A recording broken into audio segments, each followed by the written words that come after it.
జరగనటువంటి అమాయకులైనటువంటి పర్యాటకుల్ని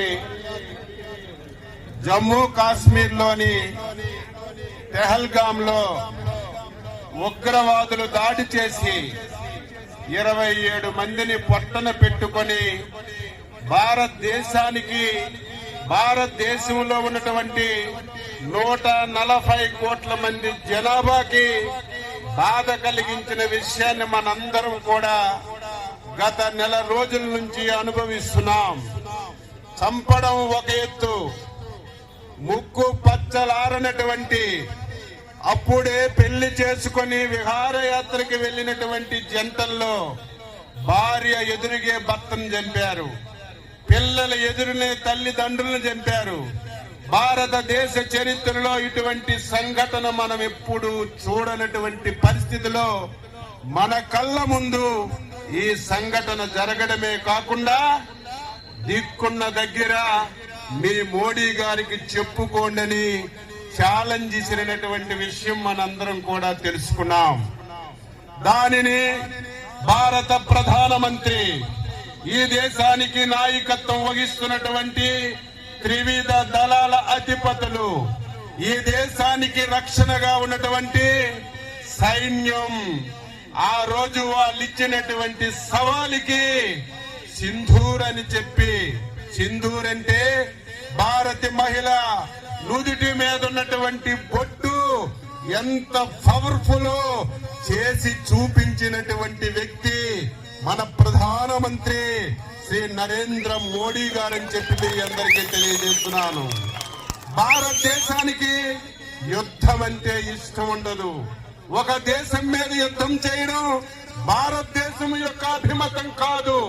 కానీ ఉగ్రవాదులు ఎక్కడున్నా, పాము కొలుగుల్లో ఉన్నా, పాతాళంలో ఉన్నా విడిచిపెట్టదని సింధూర్ ద్వారా ఈ ప్రపంచానికి తెలియజేసినటువంటి విషయం మనందరం కూడా ఒక్కసారి గర్వపడాలి.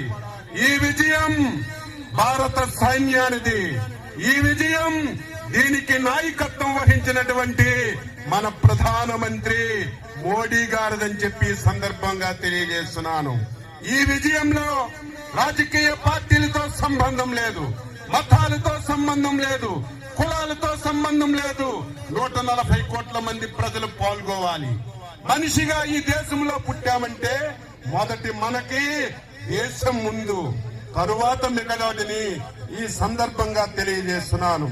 ఈ రోజు భారత ప్రధానమంత్రి మోడీ గారి పిలుపు మేరకు తిరంగ యాత్రలు ఈ దేశంలో ఉన్నటువంటి అన్ని నియోజకవర్గాల్లో జరుగుతున్నాయి.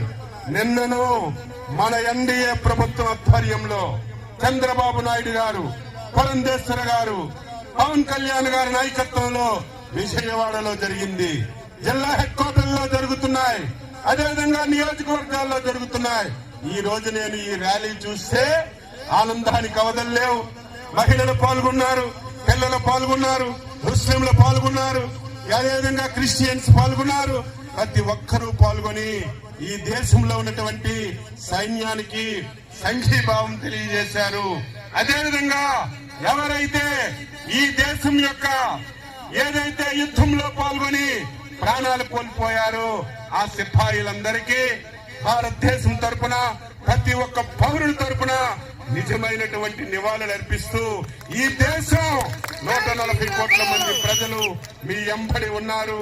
ధైర్యంగా ఉండండి. ఈ యుద్ధం ద్వారా ప్రపంచానికి అనేక విషయాలు తెలియజేశాం. భారత్ అంటే ఏంటి, భారత శక్తి అంటే ఏంటి, భారత్లో తయారు చేసినటువంటి యుద్ధ విమానాలతోనే, భారత్లో తయారు చేసినటువంటి ఆయుధాలతోనే ఈ రోజు